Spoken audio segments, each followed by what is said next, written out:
So first, click mo yung, make sure naka-close. First off, always make sure naka-close ito. Kasi lagi yan nag-a-alarm. Then next, i-click mo yung green man. Ito, hindi pa. Green man. Sino siya? Okay. Then, click mo yung enter button, yung dito sa baba.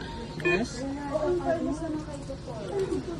Tapos saka mo na pwede i-clamp to. Yes, i-close mo na yan.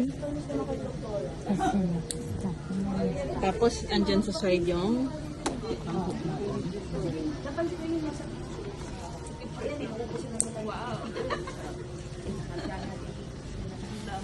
Good morning, ma'am. Good morning. I miss you.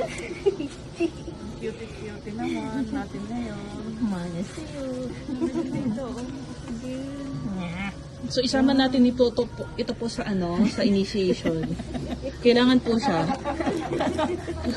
Siya po ang dialyzer natin dito. Mom!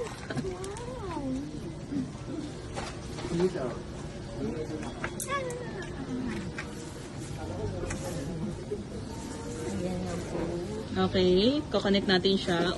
First, anong gagawin natin? Sir Isidoro, number 7 na pong gamit. Tapos, ilan ang kukuhanin natin kay sir? Ilan po ba? Kagatin ko to eh. 2.5, sir, ah. Tapos high flux. Tapos, sir, may IVI. Black yan. Low flux. Di ba nagpapa-high blood siya? Pinapa-high blood Tapos, lang may kayo, IV iron tayo mamaya, sir. Meron. Oo, meron. And Okay. then, Start saka- tayo. Be, ipalabas mo muna ang dugo niya. Ano?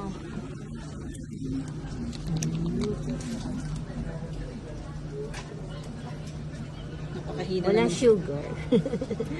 Walang sugar si Dad. Walang sugar si daddy, pero sugar daddy na siya. Hala. Oopsie.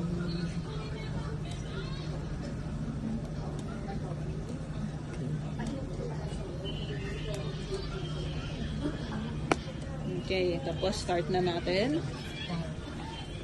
Where is your Start button. Start button. Tapos increase natin to 150 ang blood flow. May arrows. Yan. May mga signs. Okay na, pwede lang. Venous pressure off. Ano gagawin natin para tumaas ang venous pressure? I-kink natin yung dito sa baba. Yan, kink. Tapos, start natin. Pagtakbo, tingnan natin ito tumaas, naging positive na other. Tapos saka natin, ika-clamp ito. I-clamp na ito. Ay, hindi. Balik. Huwag mong bitawan hanggat hindi mo naka-clamp. Ulitin mo. Ulitin mo. pink and Tapos tingnan mo. Kung tumaas na, saka mo i-clamp to. Huwag mo bitawan yung sa baba. down. Yan, mama. Taas Clamp mo na. Masyado nang mataas. Huwag mo itaas masyado. Huwag mo itaas masyado. Sige, I-timing, isakto mo lang. Ma'am, 200. bitawan mo muna. 200. Bitawan mo. 200. Ulitin mo. At least mga 20. Huwag itaas to 200. Ulitin. At least 70. Basta hindi tataas mga Mga isakto mo lang. Basta tumaas na siya ng positive, pwede mo na siya i-kink. Positive. Okay, go. Kink mo na siya. Ayan. Kink. Kink. Yan. Tapos bitawan mo. Yan lang. Okay naman. Hindi mo kailangan ipataas talaga siya sa taas kasi mag-a-upper naman yan, mag-a-alarm pa rin.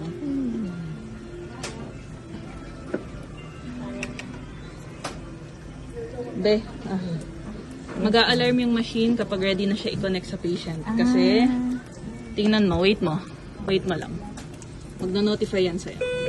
See? Pwede na daw. Patient connected. So, magsa-stop siya. Okay, automatic siya magsa-stop. So, i-kink mo na yan. Close mo. And i-connect. Pwede mo na siyang i-connect sa patient. Yun ang difference ng before. Wait lang, bebe. Huwag ka muna mag-skip kung hindi ka pa tapos sa isang bagay.